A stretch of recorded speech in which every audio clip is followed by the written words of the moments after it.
What makes you uniquely you? Beyond your personality, beyond your appearance, what makes you uniquely you? God has given you a gift that is unique to you, and it makes you separate from everyone else.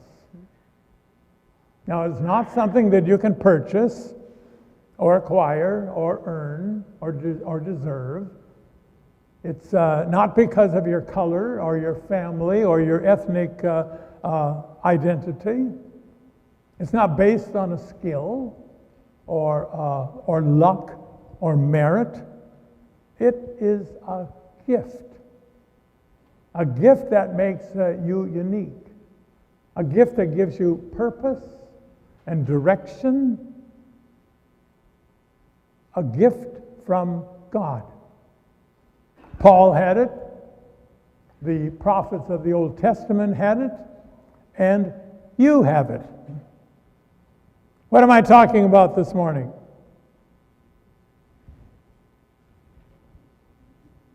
A call, a calling.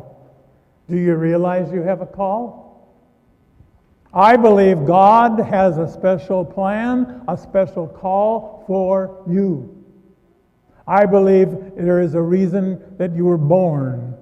I believe there is a reason that you are on this earth. I believe there is a reason you are here this morning or online. For God gives you a call and asks you to consider your call. The call gives us purpose.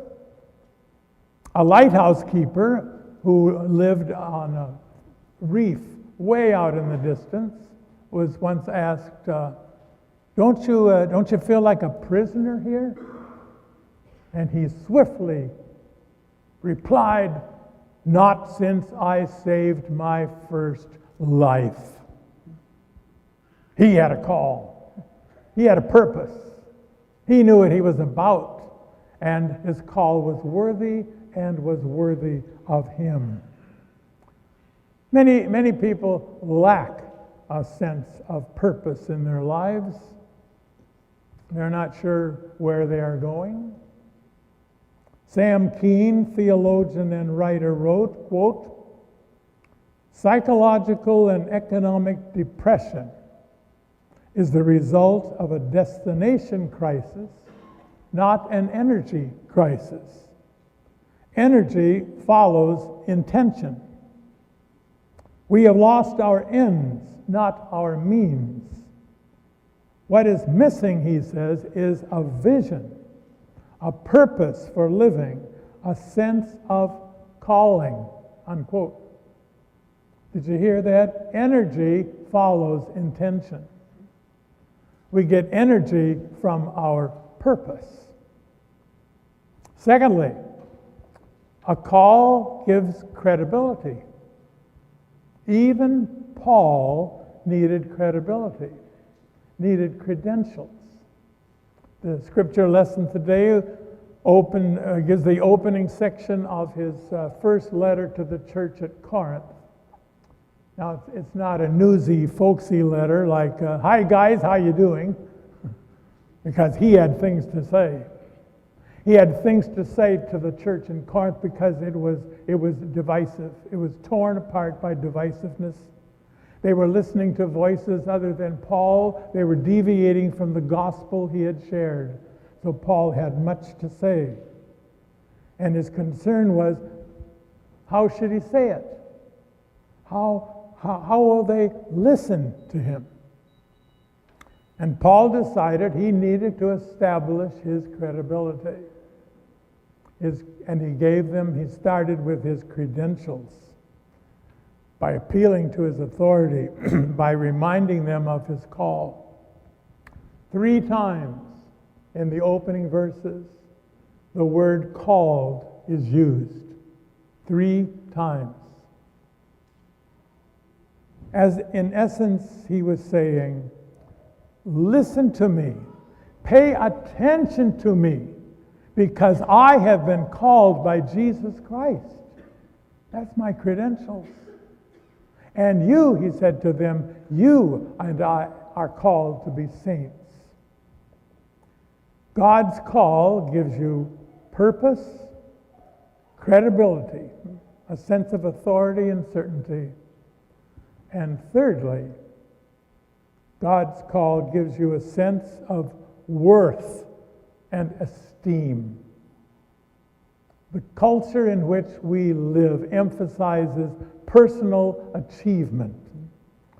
From infancy on, we engage in a fierce, though often veiled, but a fierce competition with our peers.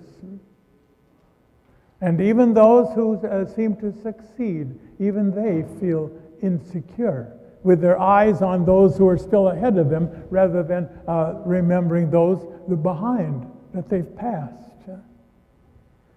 In a society so competitive and achievement-oriented, few of us feel we are performing adequately.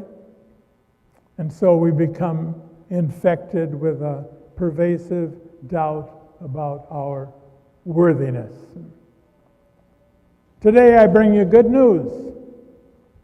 You have a call that is different from what the world says is important and noteworthy. You have a call different from what you are judged upon.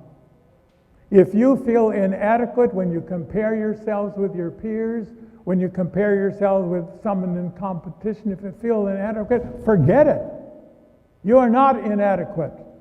You are doing something far more important than how you are measured by the world. For you are called. You have a ministry. You are chosen. Now, how do you hear the call? How do you know you've been called? Where do you look for the call? Like the guy said, just my luck, when my ship comes in, I'll probably be waiting at the bus depot. The call may come through situations, through circumstances, when you see someone being hurt, when you see people in need, when you see injustice, when you see something's wrong, the situation cries out, help, make a difference. Some people experience urges. Tomorrow we celebrate Martin Luther King Jr. Day.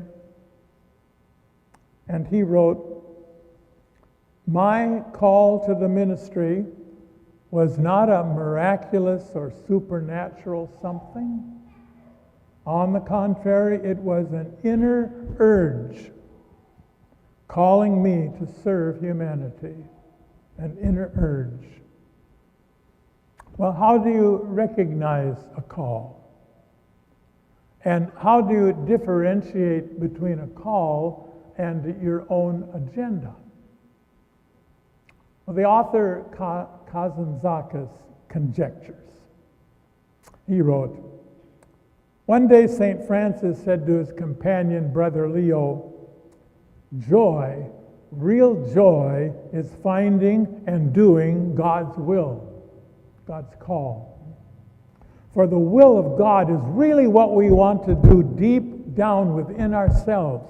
And to discover that and to do it is joy." Well, Brother Leo asked, "But Francis, how do you know what is the will of God? When you have conflicting desires and when you have all kinds of things coming in on you, how do you know what God really wants you to do?" Francis replied, "Whichever is the most difficult is the will of God." Whatever is the most difficult. Well, don't be discouraged when you aren't sure you are hearing or following the call. Don't be discouraged when doors are shut. Sometimes the Lord shuts a door and opens another. Martin Luther King Jr. was certainly called by God, but that call was not easily heard, was not easily known. When he received his doctorate from the Boston University School of Theology, a Methodist seminary, by the way, he was asked to preach at the First Baptist Church in Chattanooga, Tennessee. They turned him down. The door was shut. I imagine how discouraged he must have been. How he must have wondered, well, what does God want me to do? Where does God want me to go? But then Dexter Avenue Baptist Church in Montgomery, Alabama invited him to preach, and they invited him to be their pastor. Now imagine what would have happened to the civil rights movement if Dr. King went to Chattanooga instead of Montgomery. Because in Montgomery, Rosa Parks refused to go to the back of the bus. And God called Martin Luther King Jr. to lead a crusade that will eventually end the final segregation. So don't be discouraged when doors shut, when plans don't work out. Don't be discouraged when you don't seem to be succeeding in what you believe is your call. Glendon Harris answered the question, what about those who never connect with their call or what they feel they heard as their call? Like voice students who never make it to the Metropolitan Opera. Actors who spent half their lives as waiters. Community activists who give years trying to make a dent in the deterioration of a neighborhood. The Ahabs of the world, relentlessly but unsuccessfully pursuing the whale that always swims beyond their harpoon. Did they misread? Did they mishear their call? Were they just hearing things? Who can say, he says. But perhaps the call is the journey more than the achievement. The journey. At least they had direction. And maybe that's the important thing, he says. A call, even if one is not successful in fully attaining it, has its own rewards, unquote. Our grandson Tyler, who sang a duet with his sister here a few weeks ago, and his sister Sarah, by the way, is in Sydney, Australia right now on an internship, and her semester study abroad will be at the University of Sydney. Well, Tyler turned 18 last November. And I told him, when I was 18, in April, in September, I was pastor of 2 churches. I said, you've turned 18. What would you do if you were asked to pastor 2 churches? And he looked me squarely in the eye. And he said, I would try. Echoing his grandpa, he said, I'll go. I'll go. I believe you have a call from God. Perhaps several calls over the years. I can't tell you what they are. Nobody can. You have to find it yourself by listening and heeding and then responding. What is your call? And will you respond with, here I am, Lord, I'll go.